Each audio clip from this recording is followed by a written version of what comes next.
We're going to hang on for about 30 seconds here and then we'll get started.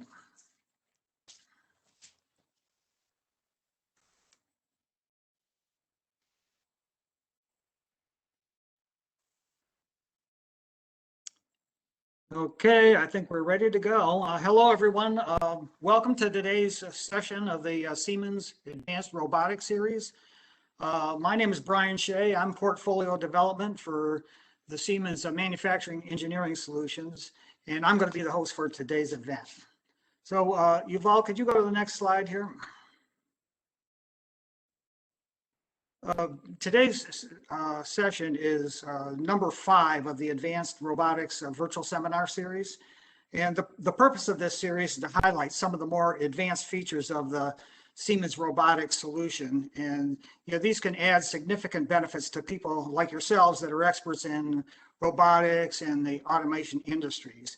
And I think many of you that are on the call today have attended some of the previous sessions. So we're going to be 30 minutes long, and we're going to kind of cover this rather quickly.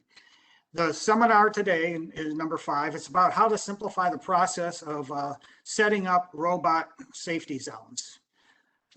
Could you go to the next slide, Yuval? So this is our agenda for today. The session is only 30 minutes long, so we're going to try to answer questions as we go along. If you have questions, enter them into the chat or the QA areas, and we'll answer them as we go along. And at the end, if we have time, we'll answer any remaining questions. Our speaker today is Gal Sneer. Gal is the product manager for robotics and virtual commissioning. And I'm glad that Gal is able to join us today. So with that, we're going to go into the technology overview here, and I will turn it over to Gal. Thanks, Brian. Can you hear me okay? I can hear you just fine. Great. So thanks, Brian. Hello, everybody. As Brian mentioned, my name is Gal Sneer, and I'm the product manager responsible for robotic applications in virtual commissioning and Process Simulate. And I'm glad to have a chance today to have this webinar and talk about this topic of robot safety and safety simulation. So to get us started, I actually want to talk a little bit about what's robot safety, just so we have a definition that's kind of agreed upon, and then we'll talk about the actual topic. So the basics here is that robots are automatic machines that can, carry out various tasks in a very automatic process. They're very strong, they're very quick, and that poses a big danger to anything in their vicinity, essentially, right? Mostly people, but also to equipment and anything installed near them. And usually the way to maintain this or contain this, right, is, especially for articulated robot arms, is to fence them up and put them inside boxes, essentially, right, and keep them away from anything which they can harm, especially workers. And robot safety is essentially kind of a way for us to describe the surroundings to the robot, right? It does not see like we do, and that means we have to figure out a way to describe the area it works in to the robot. And for most robot vendors today, there's kind of a common, at least for articulated arms or classical ones, there's kind of a common understanding of how to describe the surroundings of a robot via some geometrical shapes around it to explain to it what the world looks like, which areas it can go to, which areas it can't, and what it should do, how should it behave within this surrounding. And so when we talk about robot safety today, that's kind of what we mean, right? This way to describe to the robot how the world looks like and what it should do inside that. And working with safety poses various challenges, right? So the first one is pretty obvious, right? It's to make a design, and a good quality design, for the safety of a robot.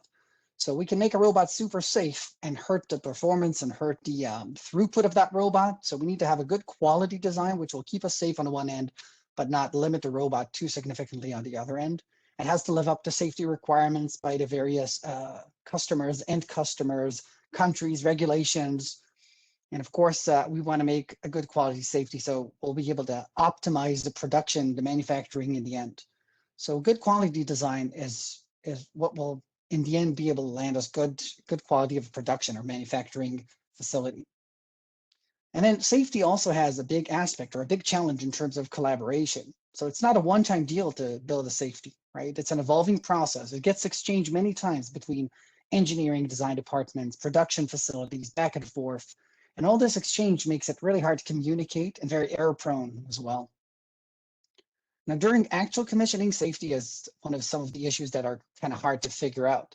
As I mentioned before, a robot doesn't see like we do, which means we kind of put on a thinking cap to understand if there's a safety issue, how do we figure it out? How do we debug it, identify it, and then in the end resolve it? And that's a very time-consuming process.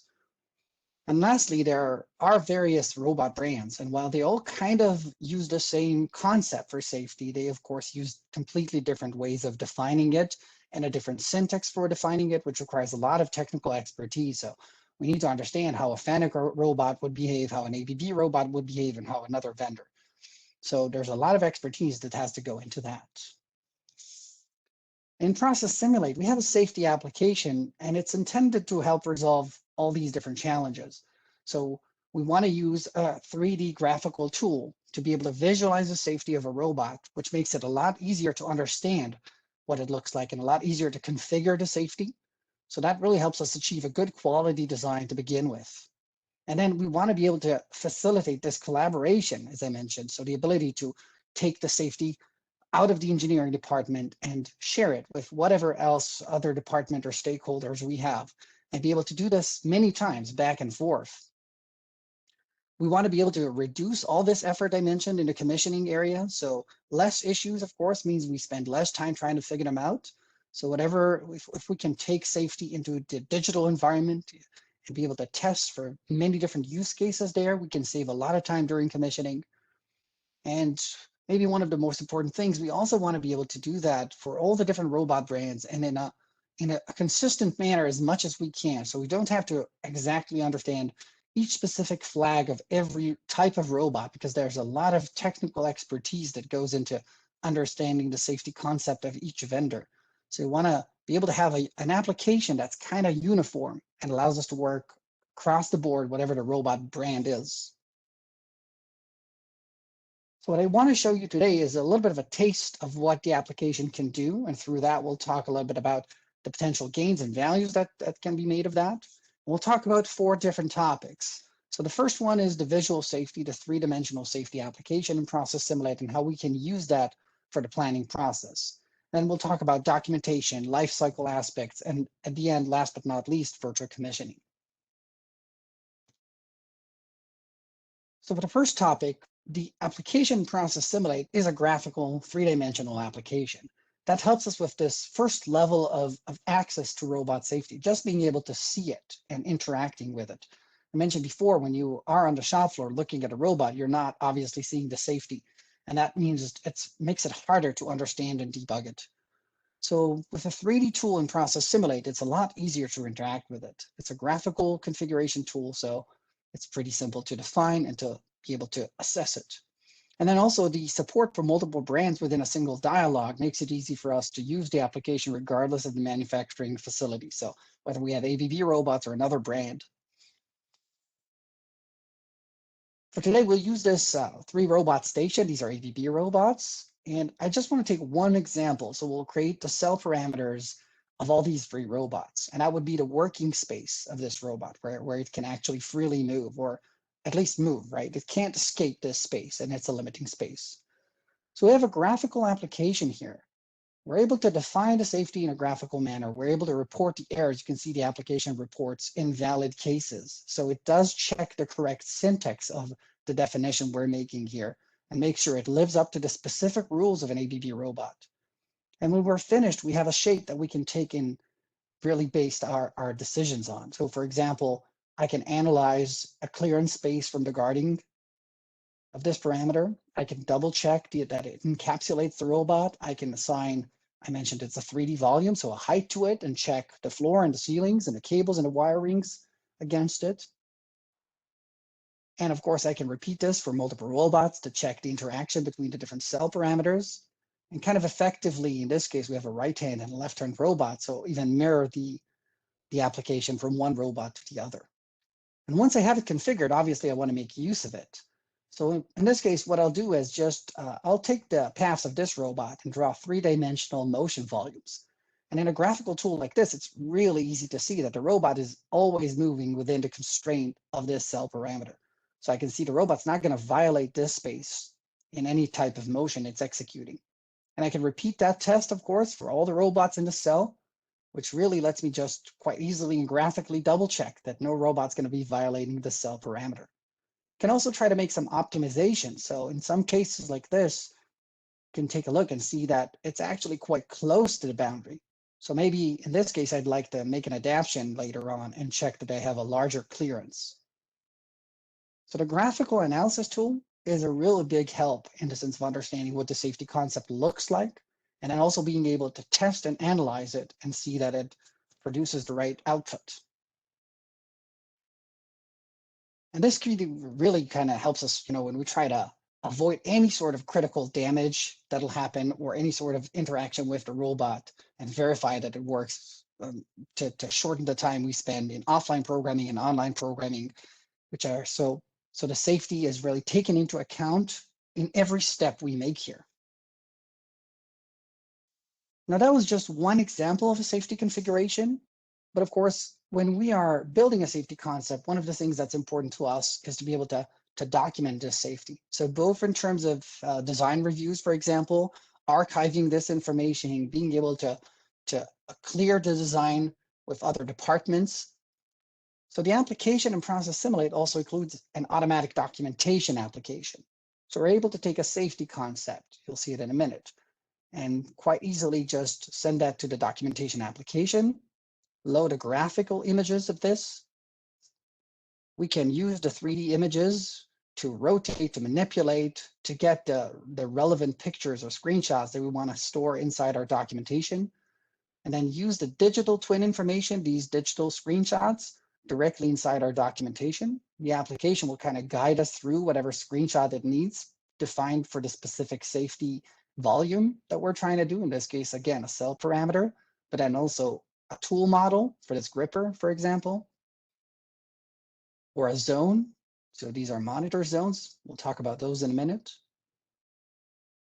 And once I'm finished populating this from the digital environment, which is just a few clicks away, I can, with a click of a button, just export this documentation from Process Simulate, in this case to Excel, and have a hard copy of the safety configuration, the safety concept of this cell or this station that's going to get stored. And I can use that for design reviews, for safety approvals, and of course for archiving and future references.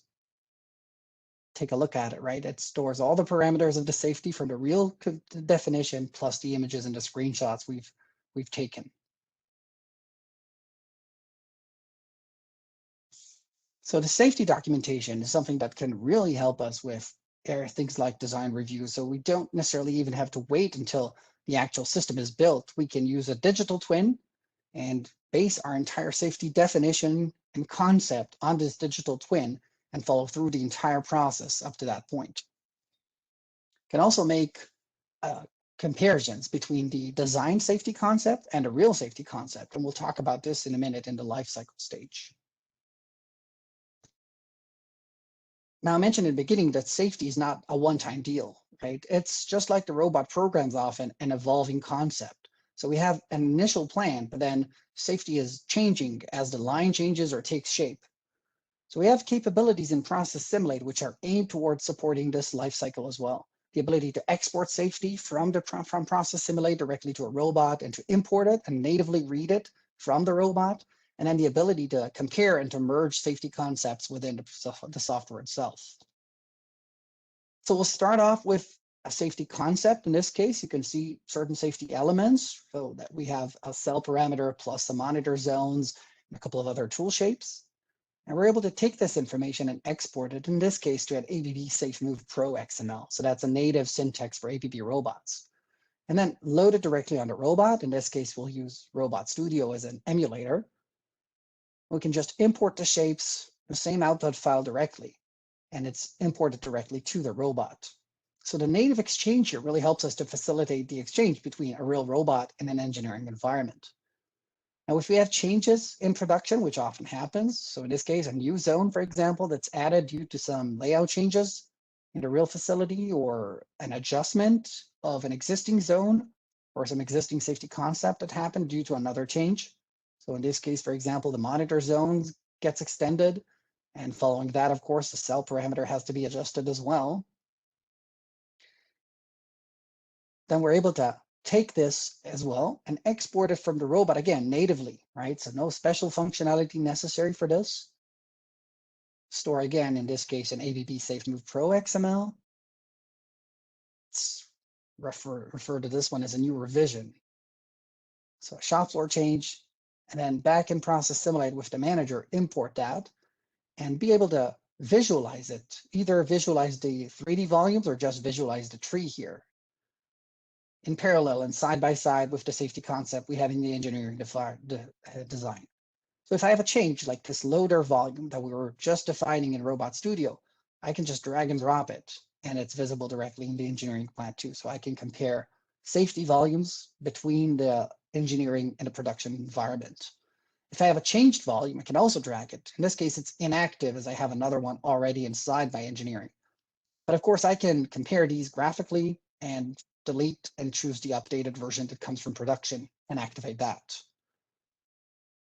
And there's more capabilities for compare and merge. So the ability to really facilitate this exchange between engineering, I can keep multiple imported sets and I can have, so that allows me in the engineering environment to have even a complete history of the safety concept directly inside my virtual model.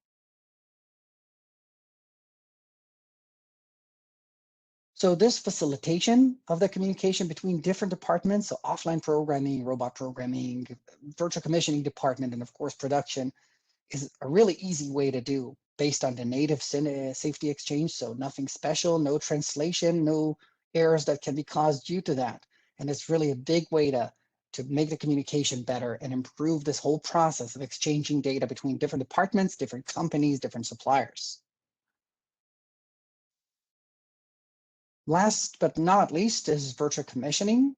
So within Process Simulate, there's capabilities like cyclic event simulation. Some of you who have been to previous sessions might have seen some similar capabilities with regard to other aspects, but there is an internal mode of logic that you can utilize for virtual commissioning in a low level that's easy to use out of the box. And then capabilities like hardware and software in the loop, the ability to connect to a hardware PLC, a software PLC, and to exchange with them, and the simulation of robot programs. So we can interface all these capabilities with the safety concepts that we were building in our manager. Now, I mentioned in the previous slides, in some cases, static analysis could be enough. If I validate the motion volumes that I was showing in the first step against a cell parameter, that could be enough for me. So the robot is never going to violate the safety parameter. But in other cases, there are concepts which are more dynamic. So for example, these are monitor zones, and the robot can go into these zones, but there are actions that might be taken due to that. So in my case, these are valid zones for the robot, but it will send an output to inform the PLC that it's come into these zones. So I can create sensor objects in Process Simulate and connect those directly to the safety spaces that I've created here with the Safety Manager. And through the use of some internal logic in Process Simulate, the event-based mode that I mentioned before, which is easily definable and then also repeatable, I can create a link between the sensor and the safety volume. Now, when I run the simulation, in this case, we'll start off with jog mode, so just the ability to jog the robot during runtime. So we'll move it into that zone. And that the zone of the conveyor, for example, is detecting the interaction between my tool model, right, that you can see in blue, and this yellow safety model. And if you take a look at my simulation panel, you can see this TPO, this tool supervision, was just turned true, green. And if I move back out of the zone, that it'll turn false again. And of course, that's true for all the other zones as well. So if I take the robot and put it in dynamic mode, in simulation mode, automatic, if you will, and trigger a program number, you'll see that the TPOs, the different supervisions are getting triggered. And I can use those to interact with a PLC, with another device, with anything, any sort of process that I want to be able to simulate. So when we talk about virtual commissioning, that'll often be a PLC, a safety device. Now, in this case, the robot's waiting for another user input. So I'll just force those for a minute. So it goes on. It's a dry run mode, right? So we have no parts at this stage, and I'm forcing the robot to move past, even though the lift is not at a bottom position. You can see all the different supervisions getting triggered, and we can dynamically interact with those for the purpose of virtual commissioning, for the purpose of testing our code and our safety code especially. So by being able to do virtual commissioning with respect to safety concepts, that really helps us save a lot of time and improving the code quality of the PLC in a robot program with a lot of early testing in this digital environment. It doesn't replace the commissioning of safety, of course. There's really no way to do that, right? You still have to do a lot of safety testing when you do real commissioning, but it really helps us avoid catching issues in that late stage by doing this very early on and having a really good quality when we go down to real commissioning.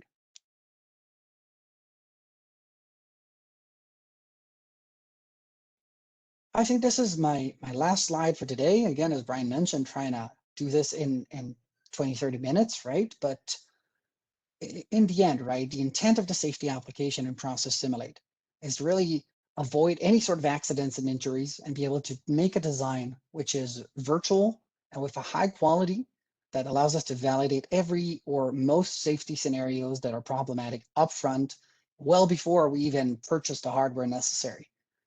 And then also to be able to virtually commission the robotic application with this safety concept, right? We cannot distinguish between safety and non-safety. It's an integrated part of virtual commissioning in that sense. And lastly, this ability to improve the communication about this topic for safety across the different departments, across different companies, because it's a hard topic to communicate all over with emails and other types of exchanges.